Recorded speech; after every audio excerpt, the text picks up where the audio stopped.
Welcome. This is Trillium from Trillium Healing Arts. Sorry, my voice is a little cracky right now.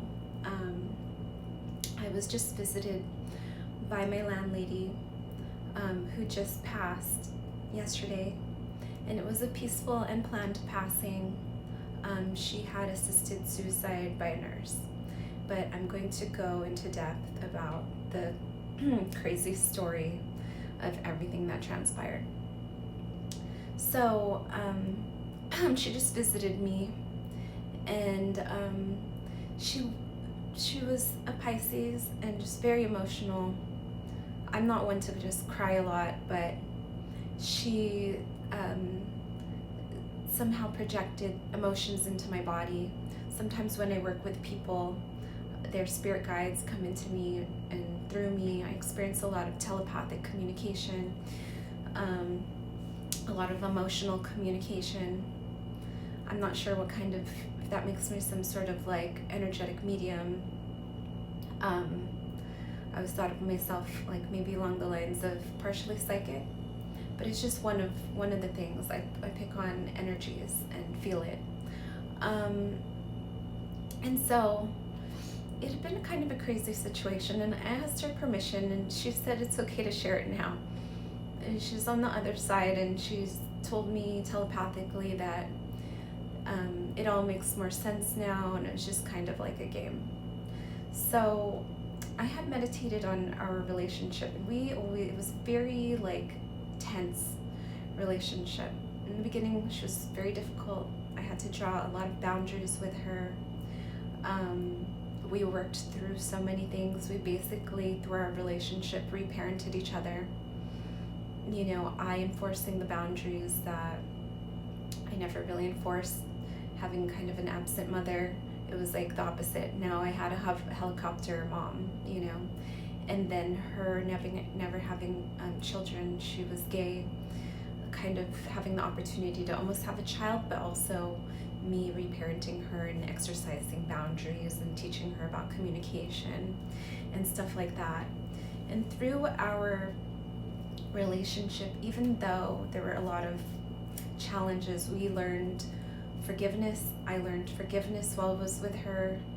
When we started, I couldn't have her touch me because I was still working through a lot of trauma, you know, of being like beaten by my mother, and who was also Pisces and is also Pisces. She's still around. And then a lot of energetic attacks, which actually I think was worse than the physical abuse.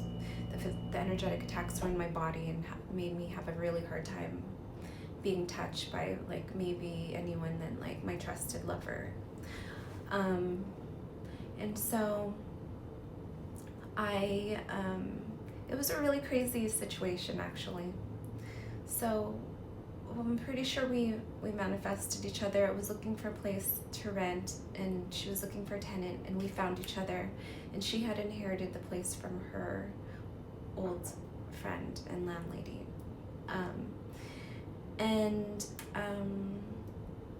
I believe that lady, Gracie, that passed connected us from the spirit realm to find each other, and we had some past life karma.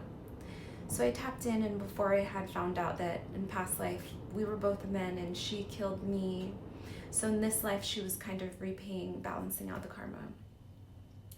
And potentially I might be able to stay where I'm staying for an indefinite amount of time, basically for a very, very very amount. So I'll be able to save money and focus on school and my artistic projects. But the thing was that, so she had mental illness. She sought like attention and validation to an endless point. And I think this is because, you know, she had a deep, deep mother wound. Her mother was not loving, and being such an emotional sign, she took it very seriously. And also, you know, so no amount of validation or attention would ever make her feel whole, because ultimately, you know, we're the ones that are going to have to give that love and validation to ourselves. And I tried to explain it, but unfortunately, you know, I think at that point in your life, like, it just, might be too late. Anyway, it's usually at the end of life when people come to these realizations, but I've done so many psychedelics, like I've died many times in this lifetime. Metaphorically speaking, of course. And so the thing was, before she had stomach cancer, and when I moved in, she told me, I felt like I was living Fight Club with Marla Singer, when they're like, the only time anyone really listens to you is when they think you're dying. And I just was like, gosh, I shouldn't have watched like Fight Club 100 times. Now I'm living it. But she was pretending that she had cancer. And because I'm very intuitive, I'm very smart, I'm very observant, I know when someone's lying for the most part. I just, like, she was lying through her teeth. She was very highly intelligent. Unfortunately, she didn't use it to be creative. I told her she'd be an amazing writer. She had a lush imagination. She pretended her dog was talking in the third person, would write elaborate poems and stories and through, to other people. It was wild, but I think this is the Pisces thing, being a little delusional, because I dated a Pisces that would make their stuffed animals do things and like talk to me through their stuffed animals. So, okay, I'm just going, it's just them. That's just a Pisces thing, I think. Anyway, but she was, it was a complicated situation because I didn't want to cause friction, but I knew she was speaking it. And so all she really had was incontinence. She was wetting her pants. But she said it was bladder cancer. She said she was in pain. She got all these medications. And mentally, she might have been in pain. She said it's the only time she felt normal, when she was heavily on all of these drugs, right? And so she managed to get so much drugs. But I asked my guidance, I'm like, when is she gonna die? And I thought, okay, she's gonna die when her dog dies, because that's the real reason for her living. And it was projected for February 2026. But it was just driving me crazy. And I didn't know how much I could take it mentally. I've been doing so much emotional work, and clearing so many things, like old me that might have been tolerant of this, like it was no longer tolerable. So I projected into her timeline and where she passed. And this was a conscious decision of mine. If you are interested in learning more, look up Neville Goddard, Law of Assumption. So I assumed into a reality where we skipped this timeline of her passing in February as planned. And she did assist suicide yesterday. And,